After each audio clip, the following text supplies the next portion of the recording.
Very shy, she just doesn't want to come in front or ask it herself. She says her question is about will of Allah. She says, I keep hearing everything is the will of Allah. Whatever happens is the will of Allah. And they say that everything is written already. So then where is the freedom of choice? When Allah gave me freedom of choice, whatever I do, if anything happens, they say, oh, this was written and it's the will of Allah. Then she also says, even with Adam and Eve, similar happened, and if you could explain, if there is so much, everything is written down, then what is my freedom of choice? Sisters asked a very good question, very important question. That if everything is the will of Allah, then where is this freedom of choice? And this is a question not only asked by non-Muslims, even asked by Muslims. It's talking about qadar. That if it is mentioned in destiny, that I'm going to rob, and if I rob, who's to blame? Allah is to blame.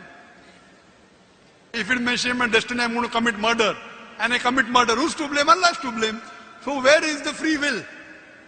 So if it is the will of Allah, or if it's mentioned in the destiny, I'm joining both together, then where is the free will?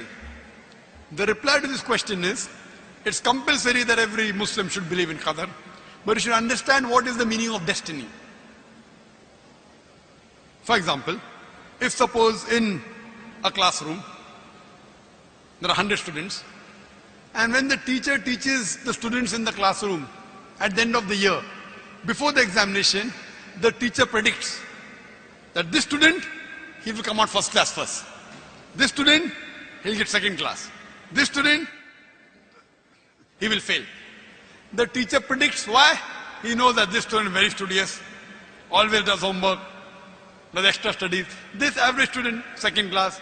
That student, goes for movies, doesn't do homework, misses the class, predicts that that student will fail. Now once the examination takes place, after the results come out, this student gets first class first, this student gets second class, that student fails. I am asking you a question.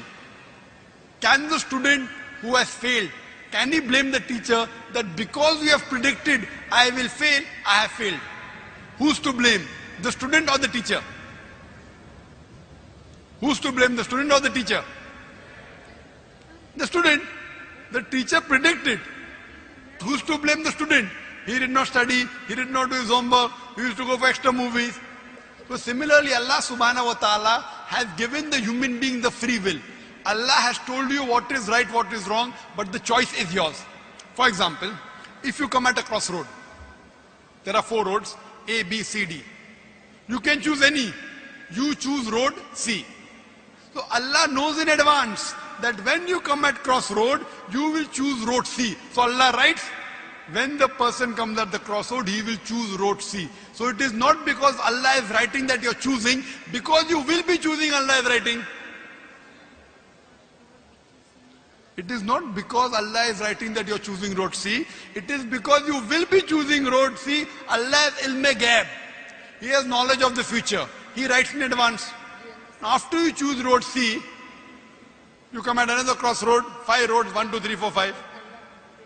Like after you pass the 12th standard, you can become engineer, you can become doctor, you can become businessman. You choose to become a businessman. Choice is yours. But Allah knows in advance that after you pass standard 12th, you will choose to become a businessman. It is not because Allah is writing that you are becoming a businessman. Because you wanted to become a businessman, Allah is writing in advance. And what you understand here, that if Allah wants, He can easily change it. For example, if in a classroom, in the mathematics examination, the teacher gives the paper 2 plus 2 is equal to how much? Now why she is supervising, the student writes 2 plus 2 is equal to 5. The teacher will not correct, the teacher can correct. But if the teacher corrects, you will say the teacher is unjust. If teacher says, don't write 5, write 4. All the other students will, this is examination. Why are you interfering? So if Allah wants, He can change. But because He has given you free will, He is letting you take your decision. So this life is a test for the hereafter. As Allah says in Surah Mulk chapter 16 verse number 2, Alladhi khalaqal mauta wal hayata. It's Allah who has created death and life to test which of you is good indeed. So this life is a test for the hereafter. Allah has given you and shown you the rules, what is good, what is bad. Then He's given you a free will. It is your choice. Allah does not interfere in your free will. He can if He wants.